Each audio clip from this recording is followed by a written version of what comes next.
I mean, and maybe Saturday, if this fight's more of a war and he ends up doing the same thing, people will really start giving him the credit he deserves. You get to see the guys in the back end, where we don't see them. And do you get the sense that he's fighting this fight with something to prove, even though he's the champion, that, I have to prove something because I'm not getting the credit that I should? Not really. You know what I like about Junior? When we sit down and we talk about stuff like this, and I said this, I don't remember when I said it a while ago or whatever, but we went to lunch one time in LA, and he was sitting there telling me how bad he wants to knock Alistair Overeem out. He's like, I want to knock this guy out so bad I can't stand him. He's a punk and all this stuff. And for him to say that, it's not his, so he really doesn't like Alistair Overeem. But he said, the thing that's driving me crazy is I want to knock Alistair Overeem out. But Cain Velasquez deserves this title shot. Right. He's the guy that deserves the shot. I know that this is the guy that I should fight, but I want to knock Overeem out. Can you talk about the first fight? Obviously, when we find out afterwards that both guys are hurt, all the conspiracy theories say, hey, these guys were told, let's fight. This is on Fox. It's our main event. I know maybe you're both hurt, but we really need to keep this main event together, not lose. Yeah, no. Ariel asked me that yesterday. I don't. I had no knowledge of either one of them being injured going into the fight. And there's situations where, let's say you have let's say you screwed up your ACL. Guys have fought in the UFC with no ACL. So it all depends on. Who was it? Rico Rodriguez didn't have an ACL. So you've got different situations for different guys depending on their injuries. It's very rare, like in the NFL or most sports, where a guy goes in 100%. Where he doesn't have some little nagging injury or whatever. But what you don't do is you don't send a guy in to fight with an injury that's so bad that you're really putting him in danger. In light of how many main events and big fights you lost this year, do you respect the fact that they both stepped up and did that, or do you feel like, gosh, I wish you guys would have told me? I do, but I would expect nothing less from those two. That's the way that those two are. I get some guys call up with a hangnail. They can't fight, you know what I mean? And then there's guys that, could go in with one arm. It's so true. And you meet all kinds of different fighters. Some don't care about anything. Some feel like no matter how bad the injury is, it goes away once they step in there, and the adrenaline starts, and there's all different types of people that fight in this sport. When you look at like Major League Baseball or the NFL, Adrian Peterson was out 9 months with the ACL. He thatched. Strasburg with the Tommy John surgery, they shut him down because of concern. So, you got to think that a guy that has that kind of injury probably was not anywhere close to 100% in that. The ACL is a crazy injury. That's one to put you out. Well, it's lateral movement too. Yeah. You can barely move laterally if you have that. Your leg goes out on you again. But Rico Rodriguez fought without an ACL. Had no ACL whatsoever. So who did he fight with? Do you know who that was? He fought tons of times. He didn't have an ACL the whole time he was. So you never know. Different things for different people. You never know. Yeah, in a perfect world, you want every guy to be 100% healthy when he goes in there. No nagging injuries. No, another time I found out after what's his name? He's my champion. What's his name? Dominic Cruz. Yeah, Dominic Cruz. He went into a fight with his hand all messed up, and he still threw punches like his hand wasn't messed up. Yeah, that kid is just, you got these guys that are just tougher than nails, and Dominic Cruz is one of those guys. He's like, I don't give a shit what breaks or what happens or whatever, I'm fighting. You got guys like that. You alluded to at the podium that you're not sure how this fight will do because of the time frame. This is a really significant fight, so why would you actually put this in this time frame when you're not sure how it will do? Well, you never know. I don't ever know how a fight's going to do. But you kind of have a feeling, hey, GSP is going to come through with a big event or somebody. GSP was gone for a year and a half, almost 2 years. Right, no, I know that. And he's the biggest pay-per-view star in the sport. Right. I don't have to worry or guess on what he's going to do. You know what I mean? I know what he's going to do. But this is one of those fights around the holidays. The one thing that I do like, unfortunately, for all the people in the East Coast and the Midwest, there's a massive snowstorm. They're shutting down flights. People can't travel. So I like when people are snowed in. That's always good for me.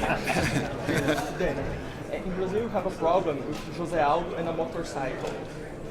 And I'm giving away a motorcycle? Exactly. Yeah. What's the... Well, let me tell you what. When you own a motorcycle, here's the difference, okay? You take a guy like Cain Velasquez or Junior Dos Santos, right?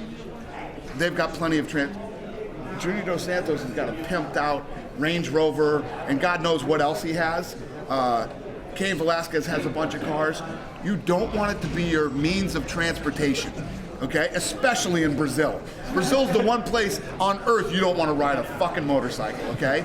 I've been there. I've seen it. It's the craziest thing I've ever seen in my life. You got people zipping in and out of these things and bumper to bumper traffic, missing trucks like this. Let me tell you what, Jose Aldo has a plenty of money, okay? He can buy a car or a bus or an SUV, all right? You can't have a fighter and his main means of transportation be a motorcycle. That's crazy.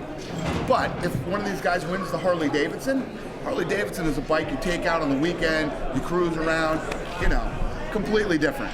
You do not want that to be your main means of transportation. Dana, of course UFC 151 happened, but forgetting about 151, this is the first pay-per-view in Vegas since 148 in July, which is the longest stretch in many years. And as far as tickets go and the crowd showing up, they're always late here lately. They're kind of, like the boxing crowd. Yes. What is your take? It is the fight. I don't think that's going to happen this time. But what is your take on Vegas as the fight capital of the world? Has it lost its esteem? Oh, I don't think so. The reason this is the fight capital of the world is because no matter where you go, anywhere in the world, we sell tons of. Boxing can't do what we do. Boxing doesn't put on fights in all these cities that we do, right? Major fights with television and everything else, the pay-per-view. But the thing about Vegas is, it's a destination. It's a place that everybody wants to come. Actual people living here in Vegas that will be there on Saturday is this. Me and Morgan. Yeah, these two. Yeah, and Hill. Yeah. Other than that, it'll be people from all over the country coming in. So when you call it the fight capital of the world, more fights happen here than anywhere else in the world, and this is a destination where people will travel to see one. You're still high on it. You still think it's a... It definitely is. There's no doubt about it. Last, a couple weeks ago was Pacquiao, and Mayweather will fight here again. All the big fights are here. And I can't recall an undercard fighter, a relatively unknown undercard fighter, getting as much press as Eric Perez has gotten over the last couple weeks, especially from mainstream media outlets. Is this your big push? And obviously he's on the same card as Cain. Yeah. He's the first 100% Mexican-born fighter. Is this your big push? Are you hoping that he could be the guy to introduce you to that? Listen, yes, he's the first 100% Mexican guy to fight. Who knows what's going to happen? Is he talented? Yes. Can he go on some streak and win the title? That remains to be seen.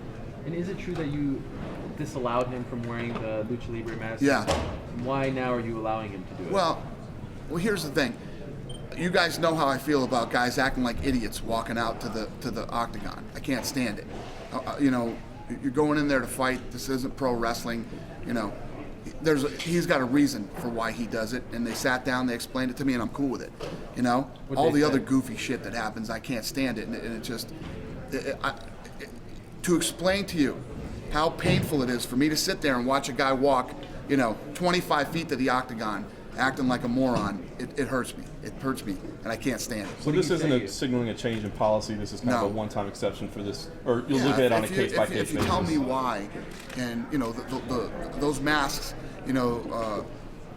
Mexican wrestlers used to wear them, but it's a thing. It's a warrior thing, and they explain it to me. I can live with that. I know Connoisseurs used to have a big headdress that he would wear at weigh-ins and stuff like that, but it was a pride thing as well. So if guys talk to you and they can explain it, if it makes sense to me, you're just not acting like an idiot, trying to come up with a different spiel every time you walk, and that's your thing, I'm cool with that. Some people say that's a good thing, though, for guys to be memorable and market People tell me that, yeah. Well, when I leave, they can do fucking backflips into the octagon, okay?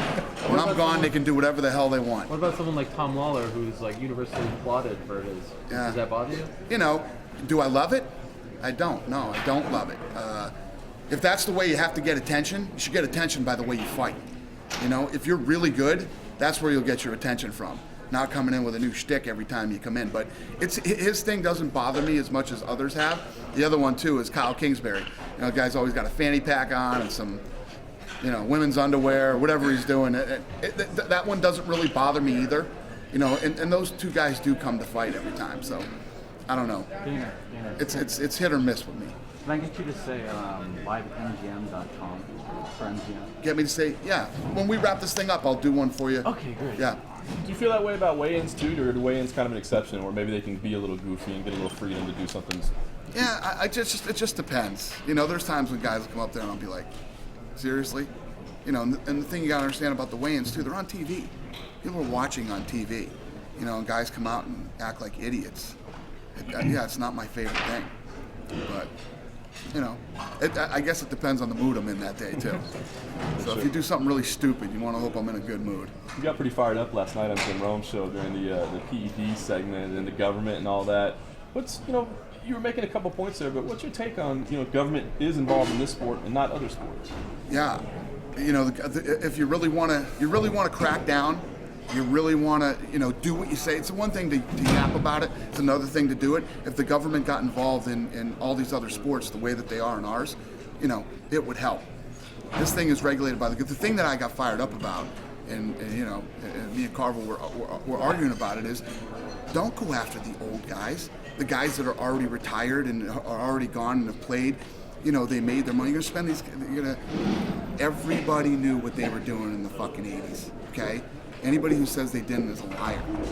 If you really want, and the argument is, well, what they're doing, they want kids to see that if this is what could happen. Go after the guys now. Go after the guys that are playing now. Those are the guys you want to go after. Those are the guys you want to bust. They can't. Players union, man. It's all a crock of shit. You either get serious and go after it, or just shut up about it and leave it alone. But I just hate seeing them go after the old guys.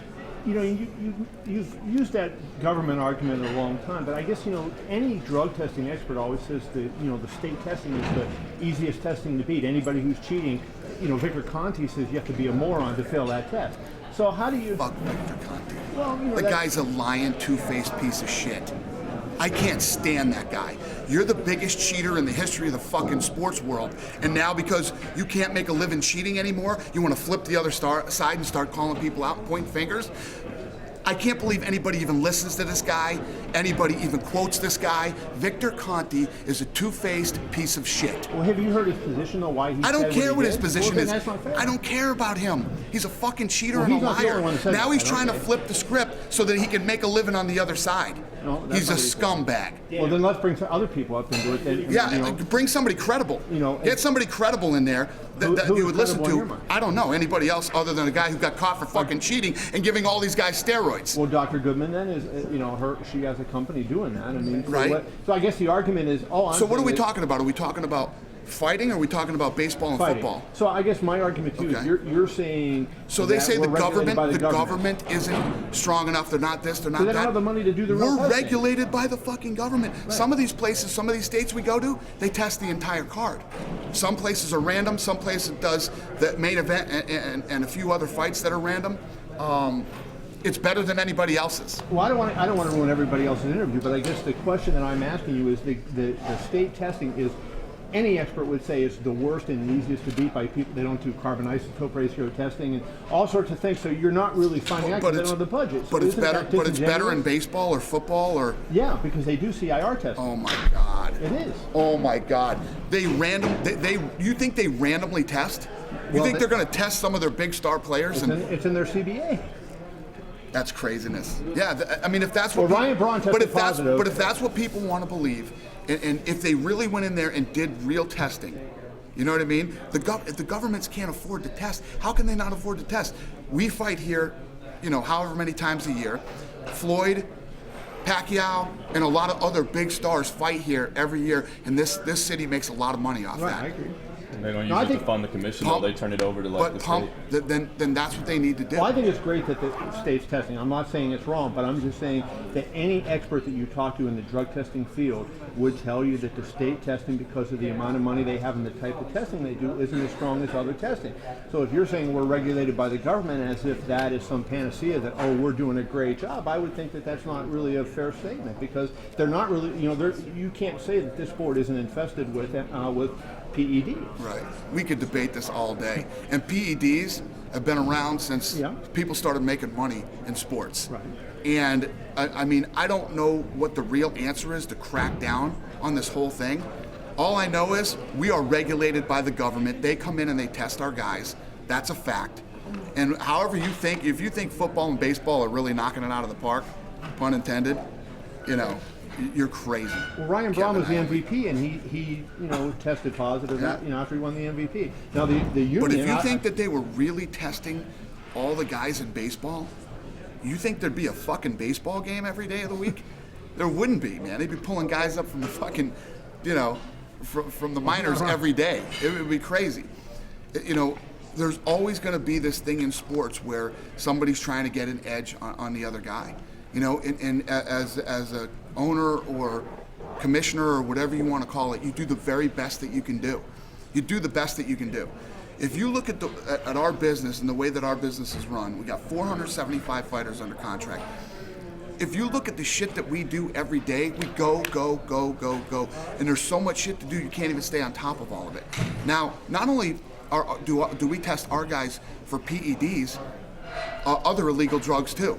Marijuana, cocaine, or any other drug that's out there. These guys get tested, and there's no penalties out there like our fucking penalties.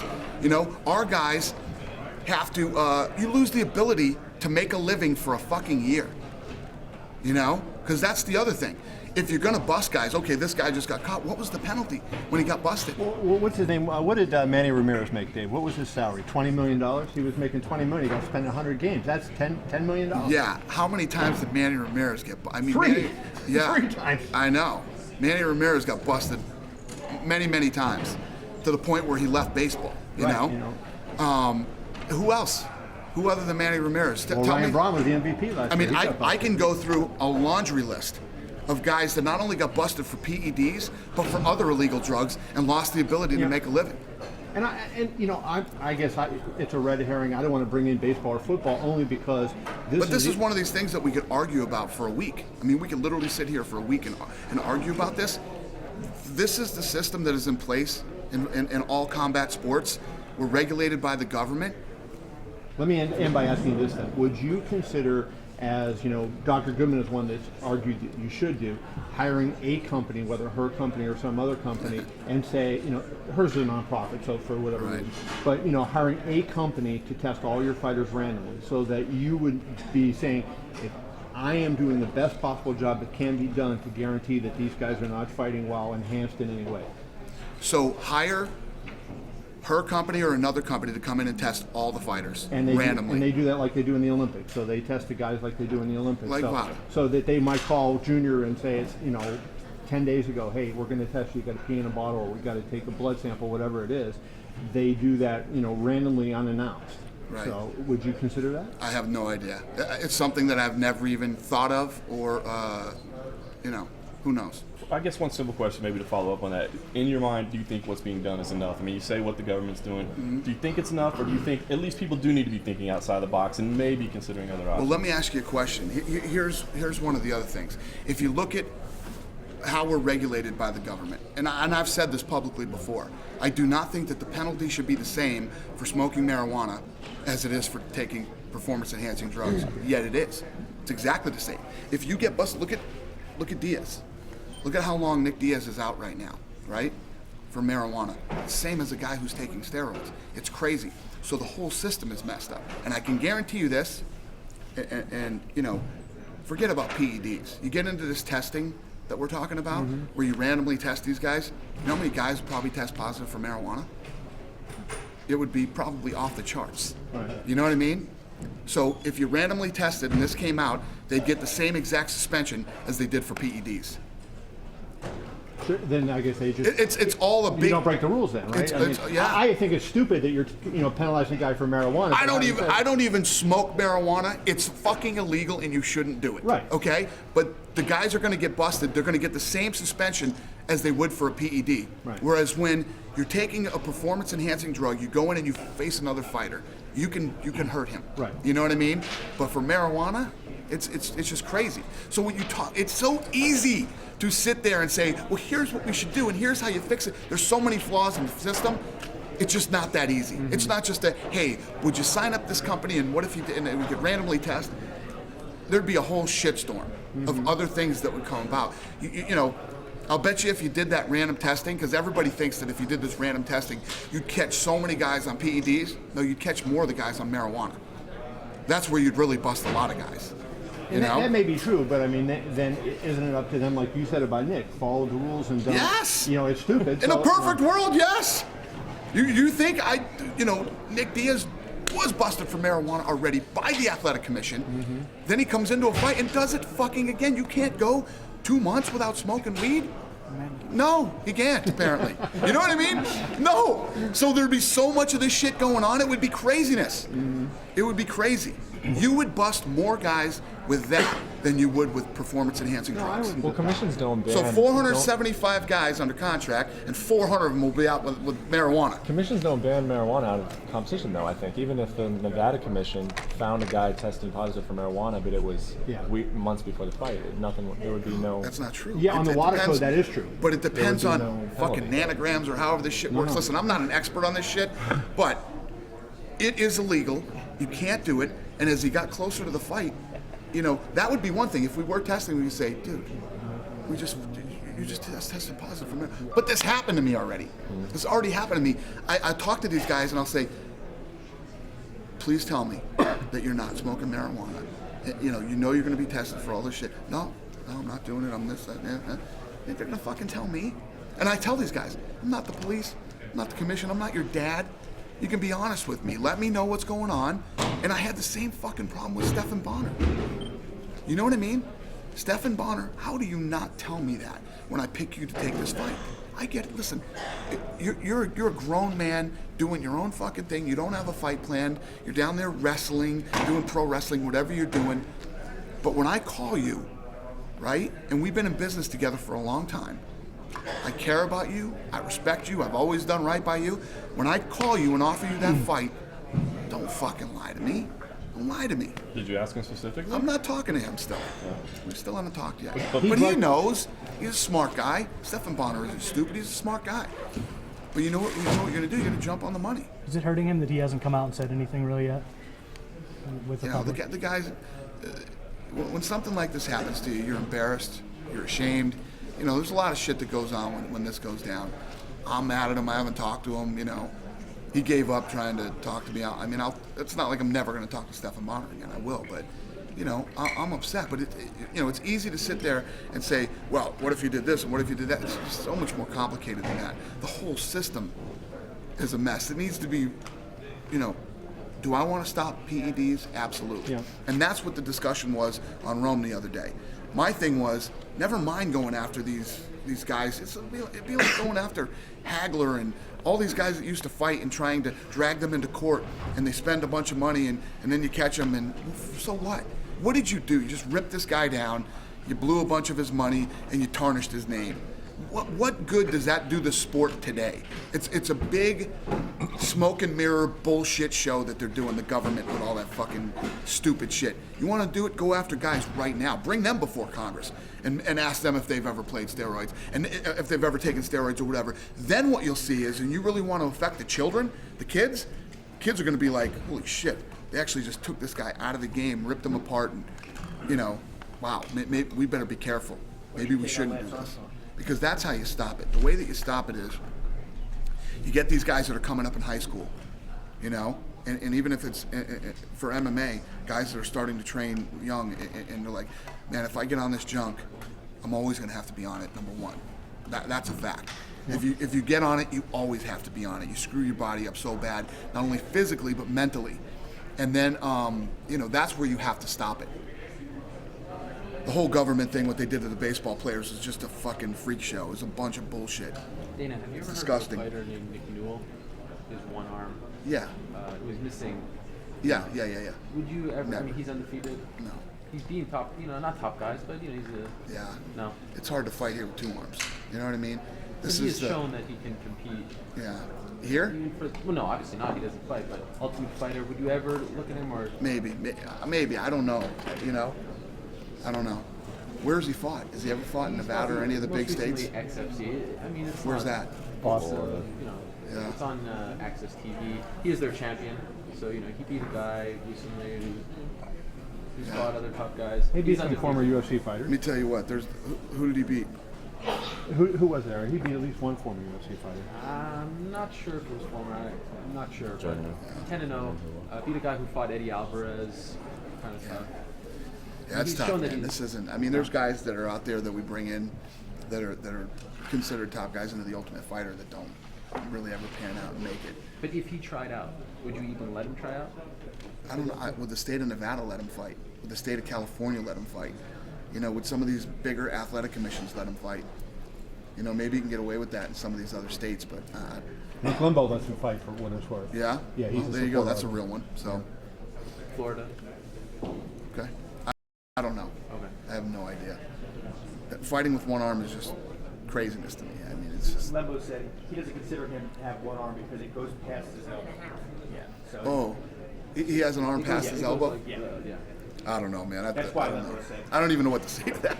That's It's crazy. actually very impressive. Yeah, His I bet. performances have been really impressive. Yeah, yeah. And he's a good kid. Danny, you spent a few months telling us, talk to somebody else about Strikeforce because you're not the guy. Now that the cat's out of the bag on that whole thing, can you kind of talk to us about what went on behind the scenes? I'm still not the guy. Starters? I'm the guy. I talked to Arrow about this yesterday. I could I don't watch your keep stuff. you guys here for 4.5 hours and go crazy. You'd have some real good stuff. We've got time. Either that or Yeah, PEDs. One or the yeah, other. yeah. Are you at least glad that it's kind of over and done I'm with? so glad it's over. And then secondly, when you guys made the announcement that that would be the last show on Showtime, the implication there was that that's the last show period, but that wasn't ever really officially announced. This is going to be the last show period? For Is it done? Strikeforce? Yeah. Yes. Okay. What was there any kind of because I've heard rumblings that maybe they retained either the name, Showtime retained library rights or anything like that. Just, Yeah, they do have they have the library rights for a couple of years, I think. Yeah. so they own that, Which is fine. replays for a couple of years, Yeah. and then you get it back as part of the settlement, Yeah. basically. So you can use that footage to promote fights? Mhm. You cannot? You, You can't. Oh, you can? Yeah. So what rights do they have? by They owning- they have the rights to the library too. Oh, they could use it. Yeah. Every year. Gotcha. And Scott Coker. Remember, we didn't do this deal. We bought into this deal. can you at least maybe at this point tell us what the plan was that you would never tell us? You always said, "Sit back, boys. I got this all figured out. I know how it's going to work." Well, the Strikeforce, I mean, you know, I see a lot of shit on the internet and stuff, people saying, this is exactly what we knew was going to happen. They bought it to bury it and do all this stuff. Any of you guys that were around me during that time, that was absolutely not the plan. I was pumped up about it and you know, looking forward to getting into it, but nah. Can't share what the vision was. It's over, man. I'm just happy it's over. Was the problem Espinosa or somebody beyond Espinosa? Yeah, there's problems over there. Does Scott have a non-compete? Coker? I have no clue. That I don't know. Right. Do you think that's the last promotion you'll ever buy? I mean, does this leave a sour taste in your mouth, or would that, you know, would you still evaluate on a case by case moving forward? None of the companies we bought have been, you know, perfect except for the WEC. WEC was a great move, great transition. You know, everything worked out great with that. But all the other ones, you know, they were what they were. So does it turn you off to entertaining the option moving forward if you ever saw another opportunity? No, it depends. I don't know. I would never say never on that. Will Coker have a role like Reed Harris after, or is he not going to be a part of the company? I don't know. I honestly don't know. Yeah. Not sure. Will you be in Oklahoma City? I don't know. You said Huh? Hawaii?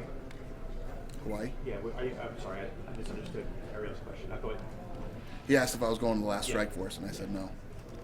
Are you going to do a UFC event in Hawaii? Was my question. No. Please? Huh? Please? Yeah, trust me. Yeah, What? I'm sorry. You said in the last Metro PCS chat that you guys were finally coming to Puerto Rico 2014, Yeah. and that created a big riot in Puerto Rico. Good. So I got a new, very cool present for you from the fans. But I want to ask you, is there a tentative date for that? or Not yet, no. Okay. But we're going to do it. We'll be there by 2014. And what other new countries that you've never visited? I mean, Puerto Rico would be a comeback, but what other new countries that UFC has never been? Well, India. We're working on India right now. Our event in China was a huge success. So we're working on really big deals over in China right now. China was really big. It was a home run. So The UFC is going to Mexico next month for casting for some kind of Yep. what used to be the Ultimate Fighter. Right. What's going on with that? What's the deal? that's what we're doing. We're going down there. We're casting, and we're working on an Ultimate Fighter Mexico. Okay, well, will it be all Mexican? Or? I hope so. Okay. Hope I can find enough good Mexicans for it to be all I'm Mexicans. pretty sure if you don't, we can do Mexico versus Puerto Rico, and it would be. Yeah, that's not a bad idea. Hey, Does that we mean- might have to do that. Does that mean the broadcast deal is signed if you're already casting for it, or is it just kind of a tentative thing? We're working on it. Why, Mexico loves fighting so much? I know in 11, Marcus Pacquiao was the #1 rated show. In 12, I guess Mosley and Pacquiao outdid the Olympic soccer game between Mexico and Brazil, rating. So they obviously love fighting, and yet you've had trouble getting into that market, and it doesn't seem to compute. Have you come to an idea why that has been, why you haven't had success given the love of fighting there? Yeah, the UK loves it too. We've had trouble getting a deal there too. When you're dealing with some of these countries where, like 5 families run all of Mexico, you know what I mean? And in the UK, there's one powerful network there that you have to deal with. It's so crazy. The difference is, it's the same thing in Brazil. You got Global down there, but it's so big in Brazil. It exploded so big and so fast. We were able to get it done there. I mean, Brazil is a much easier place to do business. Are you talking to Televisa and TV Azteca or some other network? We're talking to everybody down there right now, so we'll get this thing squared away, get the Ultimate Fighter running down there, and again, once we get the right deal, I know it'll be big. I know it'll take off. Same thing with the UK. If we had the right TV deal in the UK, this thing would be huge there right now. Do you think Mexico would be another Brazil? Yeah. Oh, I definitely do. So you think the fans are there, just not the TV deal? The fans are definitely there. They're absolutely positively there. Yeah. That's not a concern at all. Quick follow-up on Scott Coker real quick. Sorry to go back to that, but when you say you don't know if he's going to stay with the company, is that because it's not your call or because you're... I haven't dealt with that. So I literally took myself out of this thing 100%. I have nothing to do with it. Obviously, big picture stuff I'm involved in, and I'm involved in pieces and parts that I want to be involved in with that thing. The fun stuff, huh? Yeah. The fun stuff for me is, I don't know. I don't even want to get in it. Don't talk to me about Strikeforce. Going on I'll end up 2012, saying then. something. What about The Gilbert problem- Melendez? Do you see Shitstorm. him getting They're all a shot? coming. They're all coming. Will he get a title Here's shot after here's that? what's happened. What has happened to the fighters in Strikeforce is horrible. The way that this thing went down and what's happened to these guys, and these guys have been very patient, and I feel sorry for them, and I'm just happy that they're coming into the UFC now. When you say all, you mean absolutely everybody on the roster is Well, going to get... the ones that we're going to bring over. Okay. Everybody that ends up coming to the UFC. What's happened over there has been completely shitty. Do you think Gilbert will have to fight somebody first before a shot at Benson? Or They'll probably come right in and get a title shot. Again, we'll see. Can you talk about, and you talked about all the problems in 2012, what the tangible effect on the company was? Obviously we know the cancellation of 151, but was it ticket sales, was it money, or was there something more ephemeral, where you can't put your finger on it, but it's there? As bad as 12 was, we still had a good year. Still had plenty of milestones, pay-per-view buys, ratings. I mean, everything was still... If there's anything that 2012 showed us, any of the people who were questioning and doubting the UFC business model, 2012 proved that this thing's here to stay. We don't know what the pay-per-view numbers are, but were they similar to 11? Were they up? Were they down? Were they flat? They were down. Yeah, they were definitely down. But nothing horrible. alarming. I'll tell you what, if you look at the year we had, 7 of 11 main events or 8 of 12, whatever the number was, I can't remember, we still had a great year, so. What do you judge a great year on? Do you judge it on pay-per-view sales, ticket sales, or quality of fights, or what is it? Well, if you look at the business part of it would be ticket sales, pay-per-view, obviously television ratings, all those things as far as the business goes. But as far as what I like to do and what we like to deliver big fights, great fights, fights that make people walk away and go, God, I'm glad I went to this event. I'll go to this event again. And I think the one fight last year where we really didn't deliver and we had a lot of people unhappy, upset, was Calgary. So I have to figure out a strategy to get back to Calgary and deliver what we should have delivered the first time. Because I always, one thing that I always know, card falls apart, okay, we get to work, we build another card, and I always know that when the people walk out of the arena, that the guys are going to deliver and people are going to go, hey, it wasn't the fight that I thought I was going to, but we had a great time, the fights were awesome, we just didn't deliver in Calgary. So. Just one other question in terms of merchandise. Do you see like merchandise sales spike in terms of when certain guys fight? Like, do you sell more when George fights or when Chael fights as opposed to other guys? You know, is there spikes like that? It's funny that you asked me about that, about merchandise, because, you know, obviously we have merchandise. We're in the merchandise business. I never look at those numbers. Really? I could care less what the numbers are. I'm not a merchandise guy. I'm in the fight business, man. It's like, it's just not my thing. Could care less. I guess to kind of build on t-shirts we're selling. I was gonna say, I guess to kind of build on that. I mean, you said it wasn't a bad year, but a couple executive level employees aren't with the company anymore. And a lot of people thought maybe that was a signal that, hey, they're trimming back, they're trying to cut costs because there's issues right now. Are you saying that that's not the case? It was more just Absolutely not the case. Yeah, we had some housework to do. You know, this the Pickett-Wineland fight. I know your answer is going to be we'll have to see what happens on Saturday night. Where do those guys fit? Where does the winner fit in kind of the bantamweight title picture? I Especially love with their Pickett, champ man. out? I'm actually a huge Pickett fan. You know, it's funny. It's always weird when I say I'm a fan of some guy. I'm a huge fan of Pickett. I love the way that this guy fights. I love his style. And Wyman, wow, what he did in the last event, I'm really happy for him, and it's going to be an awesome fight. Where does it stand? You know, I told you, I love Pickett, love his style, and Wyman, you know, coming off his last win, if he can beat Pickett too, it's a big fight for both of these guys. Both of them are kind of the mind that the way the division is right now, with the champ out and having to have an interim title fight, maybe another interim title fight after that they would be the next guy. Yeah, it's possible. Like you said, the champ's out, and right now, the interim champ is the man. He's going to be the guy defending the title. And another quick one on that division. Zach Makovsky just got released from Bellator. He was a champion over there. Are you guys looking at him at all? Is that somebody you want to bring in, especially with the champ here? I don't even know who he is. Okay. I've never even heard his name before. Yeah, right. Sorry, Zach. Yeah. Joe and Sean probably know who he is. Yeah. Ask them. I guess one guy you do know, Eddie Alvarez. Is there any update on that situation? Yeah, I just don't know if I can talk about it. Yeah. I must be signing because you could talk about it if it was with them.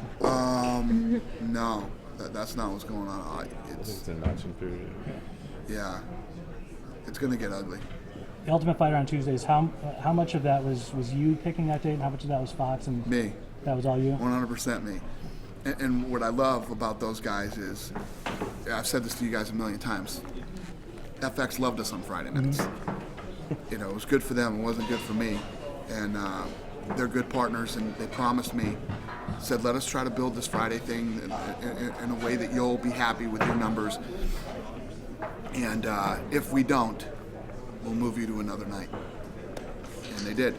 They kept their word. And, you know, the Fox group they're the best people in television to work with. Were there kind of like more than one day of the week that you guys were looking at beyond Tuesday? Yeah. Not Friday, Tuesday, not Wednesday. Saturday, not Sunday, Yeah, I'm sure. I like Tuesday, Wednesday. I'm not a fan of Thursday, Friday. I know you're a big fight fan. Are you planning to DVR the Bellator reality show? I'm being honest, and everybody always calls, but I've never seen Bellator once. I've never watched it. Dana, you just said it's going to get ugly. I don't know if I can talk about it. If I could talk about it, I would. I think it's going to get ugly. That's not the Dana White we know. Huh? I know, man. This is crazy, right? What's going to get ugly, though? What do you mean? What's going to get ugly? What do you think is going to get ugly? What do you think I'm talking about? Eddie Alvarez? How would it get ugly with Eddie Alvarez? Yeah, I don't know. He's always trying to like spin shit and like say it in a different way so that I'll say something else. And, He's usually successful too. yeah, usually. Yeah. Not today. Do you think moving the Ultimate Fighter to Tuesdays and the possibility of the bigger demographics for MMA and UFC, maybe sitting at home that night, will pan out and ratings will go through the roof, you know, different to the last couple of seasons? Well, I hope so, yeah. I think the Tuesday nights are a better night for us. Tuesday nights at 9 o'clock. We're 9 to 10. We're leading into Justified. And, yeah, I just think more of our people are home on Tuesday nights watching TV than they are on Friday nights at 10. Okay, going back to, because they brought the merchandising thing, and I have gotten this complaint for a year from fans in Puerto Rico that they have gone to the UFC store and they see all kinds of international T-shirts, not Puerto Rico. And sometimes there are countries that have their international T-shirt, they've never hold an event, and a lot of the fans in Puerto Rico feel that UFC 8 in Puerto Rico was one of the most crucial events in the first half of the life of the UFC. Is there any plans to maybe put this into work? Done.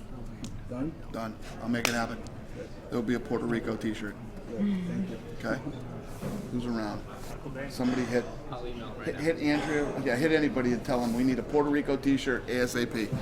Done. Make sure he gets one. Done. No, I've lost 100 pounds in a year because we're doing big things this year and I need to change my image, so I'm not 2XL anymore. So All right. make sure Perfect. We'll get you a medium. Don't go crazy now. I'm wearing a medium inside, so I'm almost there. Yeah, Good. Northwest Indiana UFC T-shirt too. Thanks, bro. All right. Thank you, guys. Thanks for your time. All right, man. Happy New Year, everybody. Good luck, Sam. Thank you, buddy. Appreciate it.